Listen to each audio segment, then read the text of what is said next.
আসসালামু আলাইকুম। Freelancer income ভিডিওর পক্ষ থেকে আপনাদের সবাইকে জানাই আন্তরিক শুভেচ্ছা ও অভিনন্দন।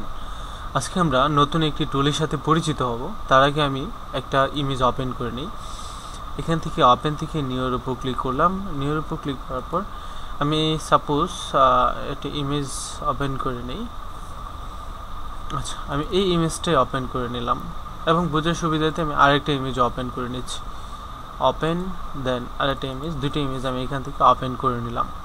নেওয়ার পর এখান থেকে দেখেন আজকে আমরা যে টুলটার কাজ শিখবো সেটা হচ্ছে আমাদের এই যে অ্যাওয়ার্ড মোভ টুল, কন্টেন্ট অ্যাওয়ার্ড মোভ টুল। এটা দিয়ে কি করা যায়?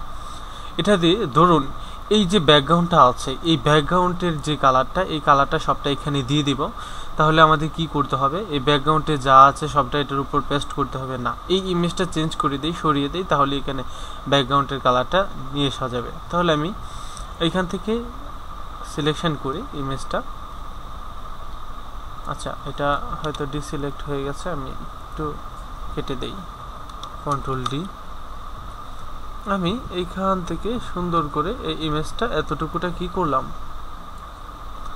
সিলেকশন করলাম। সিলেকশন করার পর এটা সিলেকশন থাকা অবস্থায় এডিট থেকে আমাদের এখান থেকে একটা অপশন রয়েছে ফিল স্ট্রোক। ফিলে যাবার পর এখান থেকে ওকে ক্লিক করব। নর্মালি আছে, নর্মাল এটা বিবিট লাইট না, নর্মাল করে দেওয়াটাই বেটার।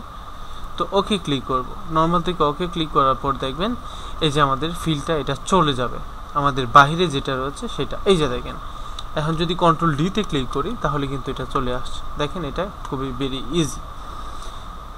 দেখেন খুব সহজে কিন্তু এটা করা যাচ্ছে। এটার জন্য আমরা এখান থেকে এই কাজটা করব। আশা করি এটা বুঝতে পেরেছেন। তো আমরা এই যে কাজটা করলাম এটা খুবই সিম্পল, ফটো ম্যানিপুলেশনের ক্ষেত্রে এটা কাজে লাগে। এখন এই যে এখানটা একটু রয়ে গেছে, এটাকে একটু কাজ করতে হবে। তাহলে এটাকে একটু করি, কিভাবে করব? ঠিক এখান থেকে গিয়ে এই যে এটাকে একটু সিলেকশন করে দিলাম, ইভেন এটাকে একটু সিলেকশন করে দেই। আচ্ছা, একটা একটা করে করতে হবে। ফিলের উপর ক্লিক করলাম, ওকে ক্লিক করলাম, হয়ে যাবে। এটাও সিম্পলি এবং এটাও সিম্পলি করে দেই। এখান থেকে এডিট থেকে ফিলের উপর, সরি ফিল না, এডিট থেকে ফিলের উপর ক্লিক করলাম, ক্লিক করে এটা করে ফেললাম। দেখেন সবগুলো কিন্তু এখন হয়ে গেছে। কন্ট্রোল ডি ক্লিক করার পরে কিন্তু এখন সবটা চলে গেছে।